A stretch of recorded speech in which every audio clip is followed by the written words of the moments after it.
नमस्कार, मैं हूं आपके साथ प्रदीप आजाद। कहते हैं कि सियासत करने वालों को बस मौके की दरकार होती है, मौका मिलना चाहिए और सियासत का खेल शुरू हो जाता है। अब देखिए, राजस्थान की सियासत इस समय गुजरात पहुंच चुकी है और वो इस मायने में कि राजस्थान के मुखिया अशोक गहलोत 4 दिन के गुजरात दौरे पर हैं और जाहिर सी बात है कि गुजरात में दिसंबर में होने वाले विधानसभा चुनाव को लेकर जिस तरह से कांग्रेस अपनी तैयारियां कर रही है, उनको धार देने के लिए अशोक गहलोत को वहां पर सीनियर ऑब्जर्वर के रूप में तैनात किया गया है। अब इधर दूसरी ओर अभी तक चुप रहे सचिन पायलट ने मल्लिकार्जुन खड़गे, जो हाल ही में कांग्रेस के अध्यक्ष बने हैं, उनसे मुलाकात की। तमाम तरह की बातचीत भी हुई। राजस्थान की राजनीति के बारे में भी उन्हें बताया गया और राजस्थान की राजनीति को तो खड़गे खुद लगता है काफी आसान तरीके से समझ चुके हैं कि 25 सितंबर को राजधानी जयपुर में जो कुछ हुआ था उसके गवाह अजय माकन के साथ खुद खड़गे भी थे। तो कुल मिलाकर अब कहानी ये कि शायद खड़गे की ओर से पायलट को एक इशारा मिला और अब यही वजह है कि आगे आगे अशोक गहलोत और अब पीछे पीछे सचिन पायलट 31 अक्टूबर को गुजरात पहुंचेंगे और 5 उनके वहां पर कार्यक्रम है। कुल मिलाकर पूरी कहानी सियासत के इर्द गिर्द है, उससे बाहर कुछ भी नहीं है। लेकिन इस सियासत के पीछे या इस सियासत के मायने क्या है, उसको भी समझना बेहद जरूरी है और आज इसी मुद्दे पर चर्चा होगी और चर्चा के लिए हमारे साथ मौजूद रहेंगे राजनीतिक विश्लेषक योगेंद्र गुप्ता जी और जानेंगे योगेंद्र गुप्ता जी से कि आखिर राजस्थान से गुजरात पहुंची सियासत के मायने क्या है। तो गुप्ता जी, बहुत बहुत स्वागत है हमारे साथ जुड़ने के लिए और जानना चाहेंगे कि राजस्थान की ये सियासत जो गुजरात में इस समय दस्तक दे रही है, आखिर किस अंदाज से इसे लिया जाए या सियासी मायने इसके क्या हो सकते हैं? प्रदीप जी, ये जो कुछ घटनाक्रम चल रहा है उसके हर कदम पे सियासत है और उस सियासत के पीछे का गणित है। देखिए, सबसे पहले तो खड़गे के बनने के बाद में सभी लोगों ने अपने अपने दायित्वों से मुक्ति पाई, यानी इस्तीफा दिया। अशोक गहलोत ने सीनियर ऑब्जर्वर होने के बावजूद गुजरात के, कहीं उनका स्टेटमेंट आपने या शायद मैंने भी नहीं पढ़ा है कि उन्होंने कहीं ये कहा हो कि मैं अब इस्तीफा देता हूं। इसका मतलब कि सबने इस्तीफा दिया, लेकिन कहीं न कहीं वो अभी भी ये कह रहे हैं कि मैं गुजरात का चीफ ऑब्जर्वर हूं, जबकि रघु शर्मा रिजाइन कर चुके हैं। जो गुजरात गए, ऐसा परिलक्षित होता है और जिस तरह की मीडिया रिपोर्ट्स है कि वहां के मुख्य पर्यवेक्षण होने के नाते वो खुद अपनी मर्जी से उन्होंने गुजरात को दौरा बनाया और वहां चले गए। उन्होंने कार्यक्रम निश्चित कर लिया। वहां पर जो आपने फोटोग्राफ देखे होंगे, वीडियो देखे हैं, उनके साथ में रघु शर्मा भी नजर आ रहे हैं वहां पर उसके अंदर। अब उसके बाद में 31 तारीख को सचिन पायलट जाएंगे। अब इसके निहितार्थ आप समझिए क्या है। देखिए, अशोक गहलोत जब ये तय हो गया कि खड़गे राष्ट्रीय अध्यक्ष बन रहे हैं और राष्ट्रीय अध्यक्ष बन गए, तब से लेकर अब तक अगर अशोक गहलोत के आप हर कदम को देखेंगे तो स्पष्ट रूप से आपको दिखेगा कि वो ये जताने की कोशिश कर रहे हैं कि मेरा प्रभाव, मेरा आभा मंडल, मेरी ताकत कम नहीं हुई। जैसे उन्होंने सोनिया गांधी परिवार से अपने रिश्ते को लेकर स्टेटमेंट दिया कि मेरे रिश्ते की गहराई को आप नाप नहीं सकते, समझ नहीं सकते, मेरा रिश्ता उनसे क्या है, वो जैसे कल था वैसे आज रहेगा। ये स्टेटमेंट देने की कहाँ जरूरत आ गई थी। उसके बाद उन्होंने कहा कि मैं जो राजस्थान का बजट है उसके लिए उन्होंने फैलाना शुरू कर दिया कि अब बजट आएगा, मैं उसके लिए तैयारी कर रहा हूँ, मुझे सब कुछ करना है, जबकि ऐसा पहले कभी होता नहीं था। ये सारा कुछ हुआ और वो अपने चेहरे, हाव भाव, दिल्ली आना जाना, बुक्के देना, इस सब में बता रहे हैं कि मैं पूरी तरह निश्चिंत हूँ। लेकिन अंदर ही अंदर वो कहीं न कहीं ये महसूस करते हैं कि कुछ तो हो सकता है, क्योंकि उन्होंने खड़गे के साथ में अध्यक्ष बनने के पहले राजस्थान में बहुत कुछ किया है। अब उस सबको वॉश आउट करने के लिए, अपनी निश्चिंतता को बताने के लिए और वो जो जमीन उन्होंने राजस्थान घटनाक्रम से खोई, वो जो विश्वास सोनिया गांधी और गांधी परिवार के साथ उन्होंने खोया, और जो अंगुली उनके ऊपर उठी, उस सबको वॉश आउट करने के लिए उन्होंने गुजरात का दौरा बनाया कि देखिए मैं अभी भी गंभीर हूं गुजरात को लेकर के, और मैं पूरी तरीके से डेडिकेटेड डिवोटेड हूं। और वो गुजरात चले गए। जब वो गुजरात चले गए तो देखिए सचिन पायलट के पास जिम्मेदारी हिमाचल की है, गुजरात की नहीं है जी। हिमाचल में चंद दिनों बाद चुनाव है, और आप इसका गहरा मतलब समझिए कि जहां पर अब से 15 दिन बाद चुनाव है, सचिन पायलट को खड़गे के द्वारा वहां नहीं भेजा जाकर के और गुजरात भेजा जा रहा है।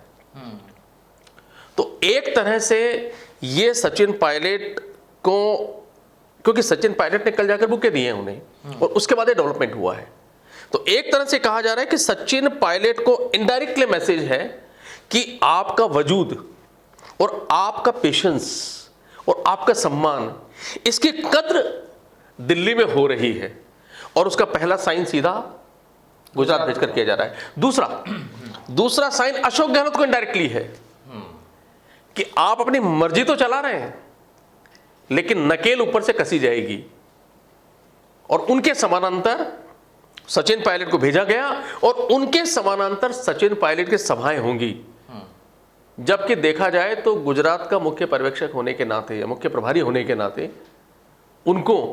सचिन पायलट का दौरा के पहले अशोक गहलोत से पूछा जाना था, और सचिन पायलट के सारे दौरे अशोक गहलोत की सहमति से अशोक गहलोत के कार्यक्रम के अनुसार होने चाहिए थे, लेकिन इन दोनों में कोई तारतम्य नहीं है। तो आप समझ जाइए कि अशोक गहलोत प्रोएक्टिव हो रहे हैं, और सचिन पायलट, जैसा मैंने पिछले शो में आपको कहा था कि सचिन पायलट सौम्य और शांत रहते हुए अपने आभा मंडल, अपने जो उनका सम्मान है उसको गांधी परिवार से जोड़ते हुए अब सचिन पायलट बढ़ रहे हैं, और गांधी परिवार उनको प्रतिष्ठापित करने की दिशा में धीरे धीरे कदम बढ़ा रहा है। उसी दिशा में एक कदम माना जा सकता है। तो ये भी माना जा सकता है कि क्या वाकई जब आप ये चीज़ कह रहे हैं कि पायलट पर भरोसा जता रहे हैं आला कमान या खड़गे, तो क्या ये भी है कि गहलोत के प्रति जो अभी तक विश्वास था, भरोसा था, अगर मल्लिकार्जुन खड़गे की बात करें तो क्या उन्हें भी है कि डाउट है अशोक गहलोत पर, और क्या भरोसा कम हुआ है, ये माना जाए? देखिए, राजनीतिक मजबूरियों के चलते अशोक गहलोत को भले ही बना रखा जाए, लेकिन अब अशोक गहलोत सिर्फ और सिर्फ एक प्रदेश के मुख्यमंत्री हैं, जैसे छत्तीसगढ़ में बघेल हैं, और मुख्यमंत्री होने के नाते अपने प्रदेश में शासकीय जिम्मेदारियों के तहत वो निर्णय लेने के लिए स्वतंत्र हैं। लेकिन उसके अलहदा जो पूरे भारतवर्ष में राजनीति है, जिस तरीके से उस राजनीति में अशोक गहलोत खड़गे के आने के पहले सक्रिय थे, जिस तरीके से बयान देते थे, जिस तरीके से वो कदम ताल गांधी परिवार के साथ करते थे,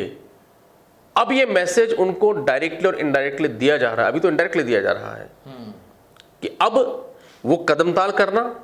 वो बयान देना, गांधी परिवार को बचाना, मोदी सरकार पर अटैक करना, और राजस्थान के साथ साथ भारत के अन्य प्रदेशों में कांग्रेस को कैसे काम करना है, अब इसकी जिम्मेदारी खड़गे की है। फिलहाल इशारों में बात हो रही है, और अशोक गहलोत जिनका पूरा राजनीतिक जीवन इस खाटी राजनीति में बीत गया, इशारे तो उनको भी समझ में आ रहे होंगे। तो उनको इनडायरेक्टली दिया जा रहा है मैसेज कि भाई अब जो होगा वो दिल्ली में जो खड़गे हैं वो जो कहेंगे उसके अनुसार आपको चलना है। आपने अगर डायरेक्ट ये बना दिया कि मैं गुजरात जा रहा हूं और 5 दिन के दौरे वहां पर करूंगा या 4 दिन के दौरे वहां पर करूंगा, तो उसके समानांतर सचिन पायलट को भेज दिया गया और ये बता दिया गया है कि दिल्ली की इच्छा क्या है और दिल्ली की इच्छा अनुसार काम होगा। और अब आप ये सोचिए कि जब सचिन पायलट वहां पर जाएंगे और निवर्तमान प्रभारी रघु शर्मा और अपने आप को अभी भी मुख्य प्रभारी मानने वाले अशोक गहलोत, तो सचिन पायलट के सभा में भी तो भीड़ आएंगी, उसकी सभाओं का भी तो इंतजाम होगा, वहां भी टेंट लगेंगे, वहां भी पीने का पानी आएगा, वहां भी दरिया बिछेंगी, वहां भी माइक सिस्टम लगेगा। वो कौन करेगा? इसका मतलब गुजरात का जो वहां इनका जो संगठन वो करेगा। और गुजरात के संगठन को आदेश कौन देगा? दिल्ली देगा कि सचिन पायलट की सभाओं का इंतजाम कीजिए। तो आप देख लीजिए समानांतर व्यवस्थाएं। तो ये अपने आप में बता रहा है कि गुजरात के चुनाव को अब खड़गे ने अपने अधीन लेने की तैयारी कर ली है। सीधे तौर पर यह माना जाए कि खड़गे की नजरों में अब जो पायलट का जो विमान है वो ऊंचाइयां छू रहा है। पायलट का जो विमान है उसने ऊंचाइयां छूने की बात तो मैं नहीं कहूंगा, आप ये कह सकते हैं कि जो रनवे पर खड़ा था, उड़ान भरना शुरू, अब वो रनवे पर चलना शुरू हो गया है। अब चलने के बाद वो उड़ान भरेगा, उड़ान भर के कहां पहुंचेगा, कितने फीट पर वो चलेगा, ये आने वाला वक्त बताएगा, लेकिन उसने चलना शुरू कर दिया है। लेकिन जिस तरीके से राजस्थान में भी गहलोत और पायलट के बीच की जो द्वंद्वता जो चल रही है, जो शीत युद्ध जो चल रहा है, क्या लगता नहीं कि अब गहलोत भी इस चीज को सोच रहे होंगे कि हाँ कुछ ना कुछ तो खेल चल रहा है? नहीं, गहलोत बहुत अच्छी तरह जानते हैं, लेकिन गहलोत ये भी जानते हैं, क्योंकि गहलोत राजनीति की गहराइयों में जीते हैं, तो ये भी जानते हैं कि अभी देखिए खड़गे के सामने प्राथमिकता, आपको प्राथमिकताओं को देखना होगा। खड़गे के सामने सबसे पहली प्राथमिकता क्या है? सबसे पहले खड़गे के सामने प्राथमिकता है गुजरात और हिमाचल का चुनाव, क्योंकि गुजरात में अगर उनका जो रिजल्ट है वो वॉश हो जाते हैं, बहुत खराब आते हैं, हिमाचल में वो हार जाते हैं, तो सबसे पहले खड़गे पर पहला जो अटैक होगा भारतीय जनता पार्टी का या विपक्षी दलों का, और जो क्वेश्चन मार्क उठेगा वो इन दोनों चुनावों को उठेगा। तो खड़गे अभी राजस्थान को लेकर के मुझे नहीं लगता कि जानते बूझते हुए भी अभी राजस्थान को नहीं छेड़ेंगे। वक्त के तकाजे को देखते हुए अभी वो सिर्फ और सिर्फ गुजरात चुनाव पे फोकस करेंगे,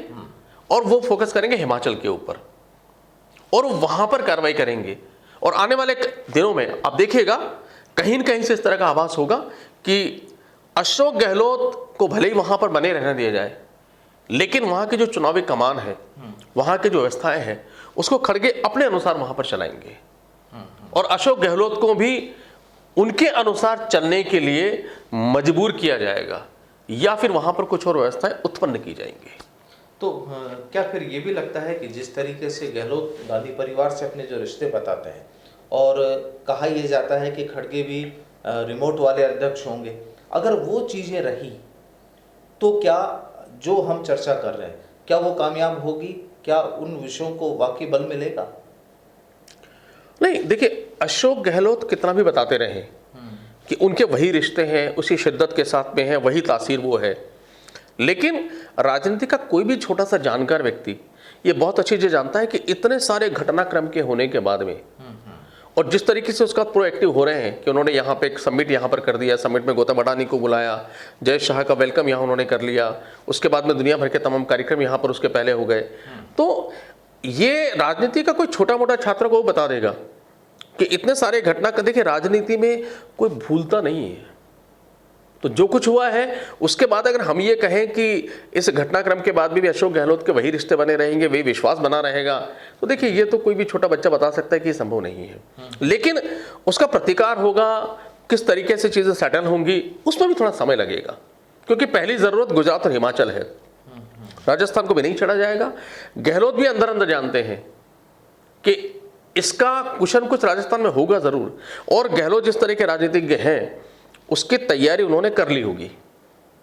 कि जब गुजरात के चुनाव निपट जाएंगे दिसंबर के अंदर, और जनवरी में जब नया दौर शुरू होगा तो राजस्थान में क्या करना, तो राजस्थान में वो क्या कर सकते हैं, और उसके प्रतिकार में, उसके एवज में अशोक गहलोत को क्या करना है, ये अशोक गहलोत सोच चुके हैं। क्योंकि देखिए गुजरात में जो नतीजे आएंगे उसका प्रभाव राजस्थान में पड़ेगा। राजस्थान में अगले साल चुनाव है, लगभग 1 साल बाद में, तो जब ये तमाम जब चीज़ें रहेंगी, और अभी गुजरात में जब गहलोत और पायलट का वहाँ पर कांग्रेस की ओर से चेहरा होगा, तो वहाँ जो भी चाहे सीटें उम्मीद से ज़्यादा मिले, सरकार बनाने के लिए मिले या कुछ कम मिले, तो उन सारी चीज़ों का प्रभाव जब राजस्थान में पड़ेगा तो उसका प्रभाव गहलोत और पायलट के नाम से भी राजस्थान में प्रभाव पड़ेगा। देखिए पायलट पर तो उसका बहुत ज़्यादा असर नहीं होने वाला है, क्योंकि पायलट अभी सक्रिय हुए हैं, और दूसरी बात पायलट के ऊपर जो सीधी जिम्मेदारी वो हिमाचल प्रदेश की है। तो एक तरह से ये कहा जा सकता है कि पायलट को वहां प्रचारक की हैसियत से भेजा गया है, स्टार प्रचारक आप बोल सकते हैं, क्योंकि अभी चुनाव डिक्लेयर नहीं हुए तो स्टार प्रचारक हम नहीं बोल सकते उनको, क्योंकि अभी वो खर्चा जुड़ता नहीं है प्रत्याशी के खर्च में, तो अभी वो वहां पर प्रचारक के जैसे बहुत सारे लोग जाते हैं, जैसे बहुत सारे नेता जाते हैं, उसी तरीके से वो गए हैं, तो उन पर फर्क नहीं पड़ेगा। अशोक गहलोत की परफॉर्मेंस पर 100% फर्क पड़ेगा ये तय है। अब अगर अशोक गहलोत को इस वक्त गुजरात से हटा दिया जाता है तो अशोक गहलोत बरी हो जाएंगे, तो संभावनाएं बनती है कि शायद अशोक गहलोत को वहां पर बनाए रखा जाए, लेकिन उनके पर वहां पर काटे जाए और एक समांतर व्यवस्था गुजरात में बनाई जाए, उसका सीधा कंट्रोल खड़गे या दिल्ली के पास हो और गहलोत को उस सांचे के अंदर काम करने के लिए मजबूर किया जाए। कुछ इस तरह की व्यवस्थाएं गुजरात में शायद हो सकती है। तो इससे क्या पार्टी को कहीं नुकसान लगता है आपको या फायदा लगता है इस तमाम प्रक्रिया को देखते हुए? नहीं, देखिए, पार्टी को जहां तक नुकसान फायदे का सवाल है तो पार्टी को नुकसान तो इसलिए नहीं हो सकता क्योंकि पार्टी अब अपने आप को अशोक गहलोत का बंधक नहीं बनाना चाहती। वो ये शो नहीं करना चाहती है, वो नहीं चाहती कि पूरी तरीके से गुजरात में जैसे राजस्थान में हुआ कि वहां पर अशोक गहलोत के बंधन में पूरी पार्टी को दे दिया जाए। वो चाहती कि जिस तरह बाकी लोग काम कर रहे हैं उसी तरीके से दिल्ली के नेतृत्व में अशोक गहलोत काम करें। अब तो इसलिए नुकसान होने की संभावना या फायदे होने की संभावनाओं से इधर उसका कंट्रोल इस समय दिल्ली को अपने हाथ में लेना है। और उन्हें कहीं न कहीं ये लगता है क्योंकि जो राजस्थान में हुआ उसके बाद चूंकि विश्वसनीयता कम हो गई तो उन्हें कहीं कहीं लगता है कि अगर इतना कंट्रोल गुजरात का दे दिया जाता है तो अशोक गहलोत ऐसा ना हो कि गुजरात का कंट्रोल अगर अशोक गहलोत के हाथ में चला गया तो इसको भी वो हथियार बनाकर कि राजस्थान को साधने की कोशिश ना करें। क्योंकि एक पल के लिए आप सोच रहे जिसके होने की संभावनाएं तमाम विश्लेषण के बाद नहीं है